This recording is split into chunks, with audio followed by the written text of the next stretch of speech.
السلام عليكم ورحمة الله وبركاته. بسم الله الرحمن الرحيم.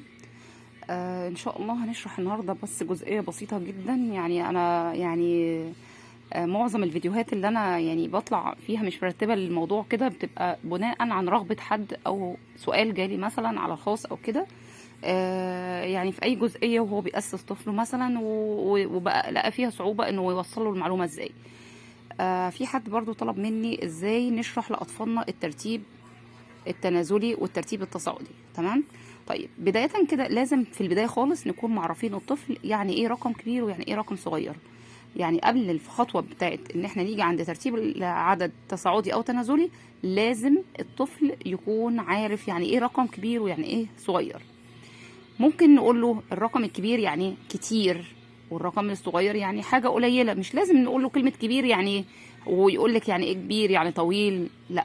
ممكن الرقم الكبير يعني كميته اكبر. يعني انا دلوقتي مثلا هعمل له مقارنة بين الخمسة والاتنين مثلا، ونبدأ نقول له بص الخمسة دي اهي 1 2 3 4 مثلا 5، ها، والاتنين ادي 1 2. تفتكر كده مين الاكبر؟ ها، الخمسة ولا الاتنين؟ هيقولك طبعا الاتنين هما الاكتر. لان ليه؟ هيبص هنا بقى، ممكن يطلعهم على صوابعه، يطلع مرة 5 ويطلع مرة 2 ونشوف مين الاكبر. تمام. يبقى بداية كده لازم نكون معرفين الطفل من البداية خالص الفرق بين الكبير والصغير. لو معرفناهوش الفرق ده، لما نيجي نقول له رتب تنازلي او تصاعدي مش هيبقى فاهم على اساس ايه، يعني ايه كبير ويعني ايه صغير. طب فنحل المشكلة دي من بدايتها خالص قبل ما نبدأ نعرفه كلمة تنازلي يعني ايه وكلمة تصاعدي. نيجي بقى للموضوع الاساسي اللي هو الترتيب التنازلي والترتيب التصاعدي. الترتيب التنازلي والترتيب التصاعدي كلمتين ممكن يبقوا صعبين على طفل لسه بيبتدي جديد، يا دوب مخلص الارقام والكلمتين صعبين عليه، او يجي مثلا يرتب فيتلخبط ما بين كلمه تنازلي او تصاعدي. يرتب من الكبير ولا من الصغير؟ طيب اسهل حاجه نعرفها للطفل هنبدا بالترتيب التنازلي. انا ببدا دايما بالترتيب التنازلي اللي هو من الكبير. طيب هيعرف منين ان التنازلي يعني كبير؟ التنازلي هنقول له وانت نازل السلم شوف كده احنا بنقف فين. بنقف واحنا نازلين فوق خالص، يعني من اعلى سلمه او اكبر سلمه، بعد كده ننزل. لازم تتحفر في دماغه على طول حكايه تنازلي السلم واحنا نازلين. يبقى احنا كده اذا لما اول ما نشوف كلمه تنازلي اذا هنرتب من الصغير ولا الكبير.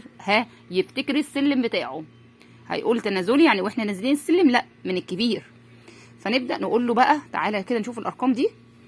شايف هنا لو رتبنا الارقام من رقم 6 لحد 1 هنلاقيهم نرتب بقى.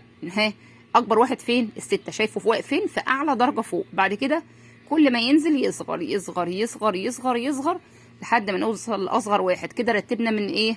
تنازلي. كده الترتيب ده اسمه تنازلي. كده ده ترتيب تنازلي، يعني من ايه؟ من الكبير اهو. شايف وانت نازل السلم اهو. وضحت كده؟ طيب دي الخطوه اللي احنا هنعرفها بيها معنى التنازلي او التصاعدي ايه. عكسه هيبقى التصاعدي. يبقى التنازلي من الكبير. طب شفت كلمه تصاعدي؟ يبقى كده بقى من الصغير. يبقى كلمه تنازلي هي اللي هنثبتها الاول مع الطفل ان هو من الكبير وانت نازل السلم. نبدا نديله ارقام مثلا. ادي مثلا رقم 7 مثلا، ورقم 2، ورقم مثلا 9. نبدا بالارقام اللي هي الفراد الاول ونقول له يلا رتب كده من الكبير للصغير، او نرتب تنازلي اهو. نكتب له كلمه تنازلي. اول ما يشوف كلمه تنازلي يعرف ان هو كده ايه وهو نازل السلم يبقى من الكبير. ابدا بص بقى هنا كده، هنبص لمين؟ للكبير. خد اكبر رقم فيهم وحطه في اول السلمه هنا. هنعتبر ان دول اللي احنا هنرسمهم له المربعات دي سلالم. ادي السلمه الاولى، الثانيه مثلا اهي، الثالثه. ويبدا بقى يبص. اكبر واحد فيهم هيقف في اول سلمه مين؟ هيبص كده. طب مش عارف، ارسم لنفسك 1 2 3 4 5 6 7. ده 1 2 هنا، 1 2 3 4 5 6 7 8 9. رسمت لنفسك؟ قول لي بقى مين هنا رسمت له اكتر نقط؟ هيقولك ال9. اشطب عليها يا حبيبي، نزلها هنا في اول سلمه. واوعى تنسى ان انت تشطب عليها لانك ما تبصلهاش تاني بقى. خلاص خدناها نزلناها تحت. باقي مين ما نزلناهوش تحت؟ باقي الاتنين دول. في التنازلي هيفضل عينه دايما على الكبير، ياخد الكبير ينزله. برضو عينك على الكبير. مين فيهم الكبير؟ هيقولك ده ينزل اهو. تسيبه فوق؟ لا خلاص نزل تحت، يشطب عليه وخلاص. باقي مين واقف لوحده فوق؟ هو الاتنين ينزل جنبه. وبكده نبقى عرفنا الطفل ازاي يرتب تنازلي في الارقام الايه؟ الارقام الفرادة اللي هي ما فيهاش احاد وعشرات. طيب تصاعدي هنبدأ نقول له بقى عكس اللي قلناه فوق ده. تصاعدي بقى عكس التنازلي، يعني هنرتب من الصغير للكبير. فنيجي مثلا هنحط بقى مين بقى؟ هنحطها في الصغيرة تبقى في اول السلمة هي الاتنين.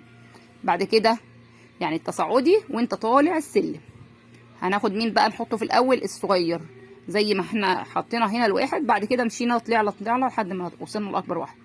الاتنين تشطب عليها. بعد كده اللي بعدها مين؟ الصغيرة. السبعة ولا التسعة؟ هيبدأ يقول السبعة. بعد كده اخر حاجة التسعة. كده رتبنا ايه؟ حاجة اسمها ايه؟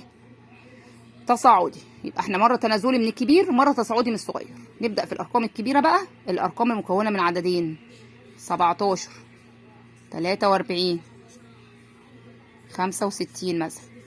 طب نعمل ايه في الارقام الكبيرة بقى؟ نقوم عاملين دايرة عند رقم العشرات.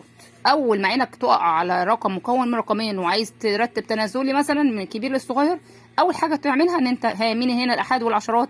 ده الاحاد، لا احنا هنعمل عند العشرات. هنعمل عند العشرات الغنية دي دايرة. بعد كده نرتب تنازلي يعني من الكبير. اكبر واحد فيهم يبدأ يرسم لنفسه، او عرف الفكرة خلاص هيحط بقى الرقم 65. بعد كده اهو شطبنا عليه. يتبقى دول هياخد مين؟ اللي فيها 4 طبعا. نبص بقى للرقم اللي جواه الدائرة ده، ناخد 43. باقي مين واقف لوحده؟ 17. نكتب 17.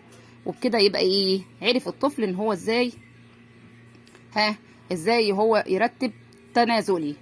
التصاعدي هيعمل عكس اللي عملناه، يجيب اصغر رقم الاول، بعد كده يشطب عليه ويشوف الباقي يقعد ياخد في الصغير.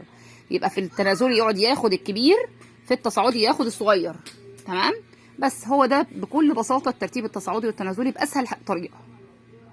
بقول لكم السلام عليكم ورحمة الله وبركاته.